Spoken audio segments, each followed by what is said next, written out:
Hi friends, మరి ఈరోజు వసంత పంచమి అని చెప్పేసి దానికి సంబంధించిన వీడియో అయితే ఆల్రెడీ మనం చేసుకున్నాం కదా. మరి ఈరోజు వసంత పంచమితో పాటు మరొక అద్భుతం కూడా ఉందండి. అదేంటో తెలుసా? పరమేశ్వరుడు భక్తుడైనటువంటి మహాభక్తుడైనటువంటి మార్కండేయుడి యొక్క జయంతి. మరి ఈరోజు ఎంత విశిష్టత ఉందో తెలుసు కదా. మరి అటువంటి మార్కండేయుడి యొక్క పూర్తి చరిత్రని ఈరోజు మనం మార్కండేయుడి జయంతి సందర్భంగా తెలుసుకునే ప్రయత్నం చేద్దాం. మీరు ఎవరైనా కనుక ఫస్ట్ టైం మన ఛానల్ చూస్తున్నట్లయితే కనుక సబ్స్క్రైబ్ చేసుకుని పక్కనే ఉన్న బెల్ ఐకాన్ని క్లిక్ చేసేయండి ఫ్రెండ్స్. మా ఛానల్ చూస్తున్నారు కానీ సబ్స్క్రైబ్ చేసుకోవట్లేదు. అలాగే లైక్ చేసి మార్కండేయుడి చరిత్రని స్కిప్ చేయకుండా చివరి వరకు చూడడానికి ట్రై చేయండి. మార్కండేయుడు అనగానే మనందరికీ గుర్తొచ్చేది పరమేశ్వరుడు యొక్క మహాభక్తుడు, అవునా? మరి చిన్న పిల్లవాడు, ఆ చిన్న పిల్లవాడి యొక్క శివభక్తి చూస్తే మరి అందరికీ ఆశ్చర్యాన్ని కలిగిస్తుంది అనమాట. పరమేశ్వరుని తలుచుకున్న ఒక భక్తుల్ని ఏ విధంగా పరమేశ్వరుడు రక్షిస్తాడో అనేది ఈ యొక్క మార్కండేయ చరిత్రలో పరమేశ్వరుడు యొక్క శక్తిని 100 ఇంతలు చెప్పేటువంటి ఈ యొక్క మార్కండేయుడి యొక్క చరిత్ర అనమాట. మనందరికీ తెలుసు, మార్కండేయ స్తోత్రాన్ని చదువుకుంటే కనుక యమబాధలు ఉండవని, మృత్యు మన దగ్గరికి రాదని చెప్తారు. మరి అసలు ఆ మార్కండేయ స్తోత్రాన్ని రచించింది ఎవరో తెలుసా? మన మార్కండేయుడే. అసలు ఏ స్థితిలో ఉన్నప్పుడు ఆ మార్కండేయ యొక్క స్తోత్రం మనందరికీ వచ్చిందో తెలుసా? మరి ఇప్పుడు మనం మార్కండేయ చరిత్ర తెలుసుకుంటే అది మనకి తెలుస్తుందన్నమాట.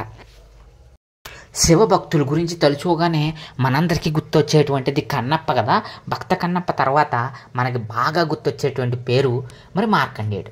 మార్కండేయుడు పేరు వెంటనే గుర్తొచ్చేసింది అని అంటే మరి అద్భుతమైనటువంటి ఆ యొక్క శివభక్తుడు మార్కండేయుడిగా మనందరికీ కూడా అంత గొప్పగా గుర్తుండడానికి గల కారణం ఏంటో తెలుసా?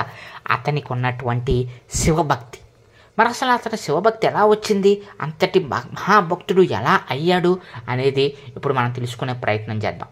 పిల్లల్లో కూడా భగవంతుడి పట్ల విశ్వాసాన్ని పెంచుకోవాలి, లేకపోతే అనుకున్నది సాధించడంలో చూపాల్సిన పట్టుదలను పెంచుకోవాలి అంటే కనుక తప్పకుండా మీ పిల్లలందరికీ కూడా ఈ యొక్క మార్కండేయుడి కథ గురించి చెప్పండి, మార్కండేయ చరిత్ర గురించి వినిపించండి. అప్పుడే మీ పిల్లలకి గొప్పగా భగవంతుడి పట్ల అద్భుతమైనటువంటి ప్రేమ, శివనామ స్మరణ చేయాలనేటువంటి శ్రద్ధ కూడా కలుగుతాయి అన్నమాట. మరి అనగనగా మృకండు అనేటువంటి ఒక ఋషి ఉండేవారు. మృకండు శివుని గురించి ధ్యానం చేసుకునే సమయంలో మృగాలు అతన్ని రాసుకుంటూ పోయినా కూడా పట్టించుకునేవాడు కాదు. అంటే అంతటి గొప్ప శివభక్తుడు అనమాట. అలాంటి మృకండుడికి మరుద్వతి అనే సాధ్వి భార్యగా ఉండేది. భగవన్ నామస్మరణలో హాయిగా జీవితాన్ని కనుపుతున్నటువంటి ఆ దంపతులకు ఒక్కటే లోటు ఉండేది, వారికి పిల్లలు లేరనమాట. మరి ఆ విధంగా సంతాన భాగ్యం కలిగించాలని పరమేశ్వరుని ప్రార్థించుకుంటూ వారణాసి క్షేత్రాన్ని చేరుకుని శివుని పూజించడం మొదలుపెట్టారు. ఆ విధంగా పూజించడం వల్ల పరమేశ్వరుడు ప్రత్యక్షమయ్యి మరి వాళ్ళకి మరి ఒక సంతానాన్ని ప్రసాదిస్తానని చెప్పారనమాట. మరి ఆ సంతానం మీకు ఎలాంటి సంతానం కావాలి అని అడిగాడు. మీకు మంచి పుత్రుడు, అలాగే ఒక గొప్ప విద్యావంతుడు, గొప్ప పుత్రుడు, తక్కువ కాలం జీవించేవాడు, అంటే సుదీర్ఘ కాలం జీవించకుండా తక్కువ కాలం జీవించేవాడు కావాలా, లేకపోతే సుదీర్ఘ కాలం జీవించే దుర్మార్గుడు కావాలా అని అడుగుతాడనమాట. మరి ఆ విధంగా అడగగానే తల్లిదండ్రులు ఏమంటారో తెలుసా? మరి మాకు అద్భుతమైనటువంటి మేధాశక్తి కలిగినటువంటి శివభక్తి కలిగినటువంటి ఒక భక్తుడిని నాకు ప్రసాదంగా ఇవి స్వామి అని చెప్పేసి అడుగుతారు. అప్పుడు మార్కండేయుడిని పుడతాడనమాట. అప్పుడు పరమేశ్వరుడు ఆ దంపతులిద్దరికి ఆశీర్వదించి వెళ్ళిపోగానే మరి ఆ యొక్క గర్భాన వాళ్ళిద్దరికీ కూడా మరి మరుద్వతి గర్భాన మార్కండేయుడు పుడతాడు. మరి మార్కండేయుడు పుట్టగానే మరి ఏం జరుగుతుందో తెలుసా? అద్భుతమైనటువంటి తేజోభేదం అయితే వస్తుందన్నమాట. అద్భుతమైనటువంటి భక్తి, అలాగే అద్భుతమైన జ్ఞానంతో ఉన్నటువంటి బాలుడు పుడతాడు. కానీ మీ అందరికీ తెలిసిందేంటో తెలుసా? మార్కండేయుడు అల్పాయుష్కుడు, అంటే కేవలం 16 సంవత్సరాలు మాత్రమే బతుకుతాడనమాట. పరమేశ్వరుడు తక్కువ కాలం బతికేటువంటి కొడుకుని ఇస్తానన్నాడు కదా, అందుకే మరి 16 సంవత్సరాలు మాత్రమే ఆయుష్ కలిగినటువంటి ఒక చిన్న పిల్లవాడిని మరి పుట్టిస్తాడు. మరి ఆ విధంగా 16 సంవత్సరాలు మాత్రమే బతికేటువంటి ఆ పిల్లవాడిని చూసి మరి తల్లిదండ్రులకి ఏం చేయాలో తెలియదు. పిల్లలు లేనంతసేపు ఒక బాధ, పిల్లలు పుట్టిన తర్వాత 16 సంవత్సరాలు మాత్రమే కొడుకు మరణిస్తాడు 16 సంవత్సరాల తర్వాత అనేసి ఆ బాధ అలా ఉంటుంది కదా. అయితే మరి చిరకాలంలోనే మార్కండేయుడు ఎలా అయ్యాడు అంటే ఒక వెలుగు రేఖలా అయ్యాడు. అంటే చిన్నప్పటి నుంచే కూడా తన యొక్క దివ్యమైనటువంటి జ్ఞానంతో అద్భుతమైనటువంటి వేద శాస్త్రాలు పఠించి అద్భుతమైన జ్ఞానాన్ని సంపాదించాడు. మరి ఆ విధంగా సంపాదించగలిగాడు కానీ 16 సంవత్సరాలు కానీ ఎక్కువ బతకడు. మరి ఆ విధంగా మృకుండ కుమారుడు కాబట్టి అతన్ని ఏం చేశారనంటే మార్కండేయుడు అనే పేరు కూడా వచ్చింది. అసలు మార్కండేయుడు పేరు ఎలా వచ్చిందంటే మృకుండుని కుమారుడు కాబట్టి మార్కండేయుడు అని పేరు అయితే పెట్టారు. మరి శివుని మాటకు తగ్గట్టుగానే మార్కండేయుడు సకల గుణాభిరాముడుగాను బాల్యం తీరకుండానే సకల శాస్త్రాలు ఆపోషణ పట్టాడనమాట. మరోపక్క వ్యక్తిత్వంలోనూ తనకు సాటి లేదనిపించుకున్నాడు. ఇలా ఉండగా ఓసారి మృకుండుని ఆశ్రమానికి సప్త ఋషులు వచ్చారంట.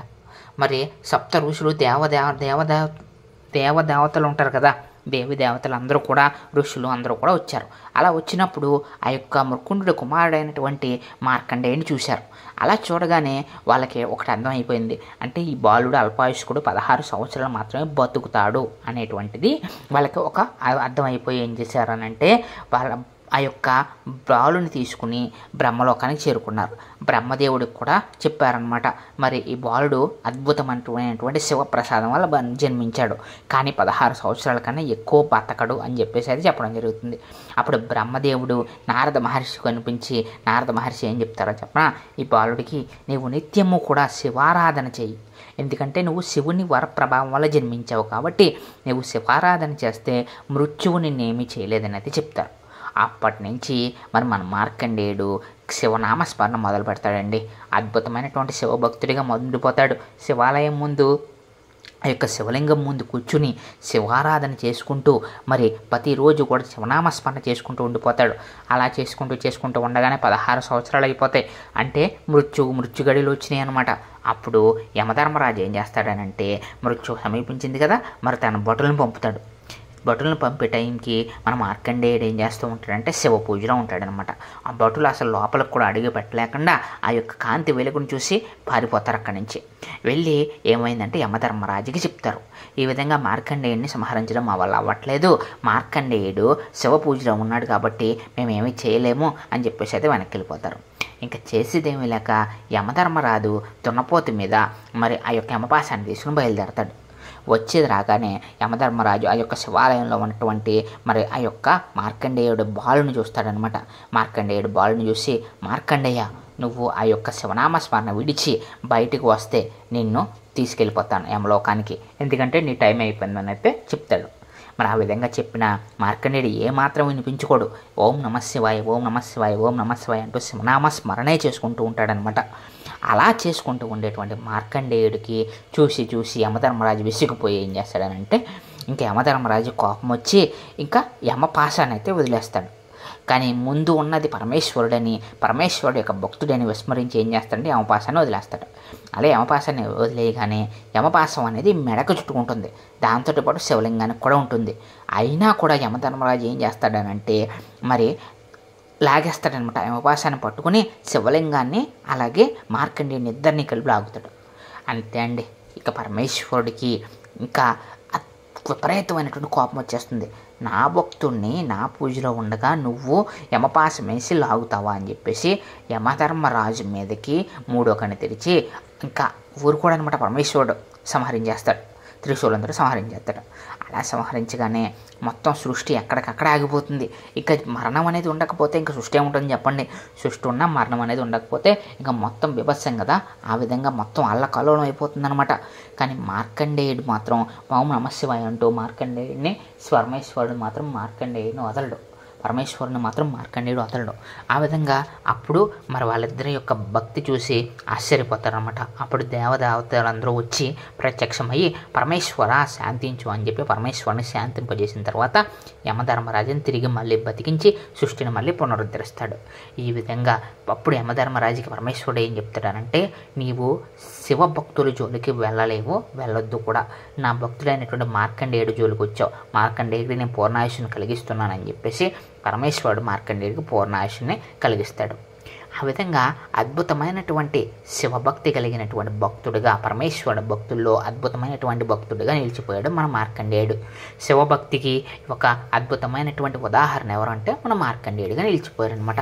అప్పటి నుంచి కూడా యమధర్మరాజు శివనామస్మరణ చేసే వాళ్ళని కానీ, శివపూజ చేసుకునే వాళ్ళని కానీ, నిత్యం శివపూజ చేసుకునే వాళ్ళు యమధర్మరాజు దగ్గరికి రారనేసి అప్పటి నుంచి కూడా పురాణ శాస్త్రాలు కూడా చెప్తూ ఉన్నాయన్నమాట.